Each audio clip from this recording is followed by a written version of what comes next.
Lok Sabha vote পার হয়েছে 24-এ। চলতি বছরে পশ্চিমবঙ্গে বিধানসভা ভোট। 2026-2027 অর্থবর্ষে কতটা উজাড় করে দেবেন অর্থমন্ত্রী, সেদিকে তাকিয়ে দেশবাসী। আরও যদি নিউক্লিয়ারভাবে লক্ষ্য করা যায়, মানে বলার চেষ্টা করছি আমরা বঙ্গবাসী, তো আমরা অবশ্যই দেখব বাংলার জন্য কতটা ঝুলি খুলছেন নির্মলা সীতারামন। সববারেই প্রত্যাশা থাকে, তবে এবারে একটু বেশি। কারণ প্রত্যাশা বাড়ার কারণ হচ্ছে এই বাজেটের পরেই বাংলার বিধানসভা নির্বাচন। মানে যেমন ধরুন যা দেখবেন তাই তো ভাববেন। ঠিক যেমন আগের বাজেটে কেন্দ্রীয় অর্থমন্ত্রী নির্মলা সীতারামন মধুবনী প্রিন্টের শাড়ি পরে বাজেট পেশ করেছিলেন। সেবারে বিহারে ভোট ছিল, তাই সেই ভোটের আগে বাজেটে ঠাসা ছিল ভোটমুখী বিহারের জন্য। ঠিক এখান থেকেই প্রত্যাশা দ্বিগুণ হয়েছে, কারণ এবারে তো বাংলার ভোট। তাহলে কি এবার ভোটমুখী বাংলার জন্য কল্পতরু হতে দেখা যাবে কেন্দ্রীয় অর্থমন্ত্রী নির্মলা সীতারামনকে?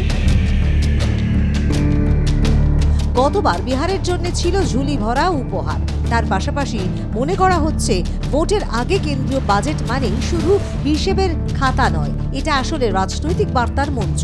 আর সেই মঞ্চে এবার নজর বাংলার দিকে, কারণ সামনে নির্বাচন আর বাংলাই এখন কেন্দ্র রাজ্যের রাজনৈতিক সংঘাতের অন্যতম হটস্পট। তাই প্রশ্ন উঠছে, ভোটের আগে কেন্দ্রীয় বাজেটে বাংলার জন্য কি উপহার আসতে পারে। 1 নম্বর ফোকাসে থাকতে পারে রেল পরিকাঠামো। সবচেয়ে নিরাপদ এবং রাজনৈতিকভাবেই সুবিধাজনক ক্ষেত্রও রেল। এবারও বাংলার জন্য নতুন train station redevelopment, suburban network upgrade, metro এবং রেল করিডোর প্রকল্পে গতি, এই খাতে বড় বরাদ্দ বা নতুন ঘোষণা আসার সম্ভাবনা প্রবল। কারণ এগুলোতে কেন্দ্র সরাসরি কাজ দেখাতে পারে রাজ্যের সম্মতি ছাড়াই।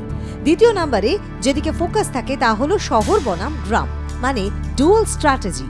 ভোটের আগে বাজেটে কেন্দ্র চেষ্টা করতে পারে শহরে মধ্যবিত্ত এবং গ্রামীণ ভোট ব্যাংক দুদিক সামলাতে। অর্থাৎ শহরে স্মার্ট সিটি, জল নিকাশি, হাউজিং প্রজেক্টের দিকে বিশেষ নজর থাকতে পারে। আর গ্রামের দিকে রাস্তা, পানীয় জল, আবাস যোজনার নতুন টার্গেট সবই হতে পারে কেন্দ্রের প্রকল্প তকমা লাগিয়ে। কৃষি এবং গ্রামীণ বাংলাকে টানার চেষ্টার জন্য গ্রামীণ বাংলার প্রভাব ফেলতে কৃষি ঋণ সরলীকরণ এবং ফসল বীমা, কৃষি পরিকাঠামো তহবিলে বিশেষ নজর দেওয়া যেতে পারে। মধ্যবিত্তের জন্য বাজেট বুস্টেরও ব্যবস্থা থাকতে পারে। আয়কর ছাড়, স্ট্যান্ডার্ড ডিডাকশন, স্বাস্থ্য এবং শিক্ষায় কর সুবিধে, এই ধরনের ঘোষণা হলে কেন্দ্র সেটাকে তুলে ধরবে বাংলায় মধ্যবিত্তের স্বস্তি হিসেবে। সব মিলিয়ে রাজনৈতিক হিসেবটাই আসল। ভোটের আগে কেন্দ্রীয় বাজেটে বাংলার জন্য আলাদা নাম করে প্যাকেজ আসুক বা না আসুক, ঘোষণার ভাষা, প্রকল্পের ম্যাপ আর বরাদ্দের দিক নির্দেশ সবই থাকবে রাজনৈতিকভাবে হিসেব করা। ভোটের আগে এই বাজেট বাংলার জন্য কতটা আর্থিক আর কতটা রাজনৈতিক, সেই উত্তর দেবে সময়। তবে একটা বিষয় নিশ্চিত, বাংলাকে ছুঁয়ে না গেলে এবার কেন্দ্রীয় বাজেটের অঙ্কই মিলবে না। ব্যুরো রিপোর্ট, আর প্লাস নিউজ।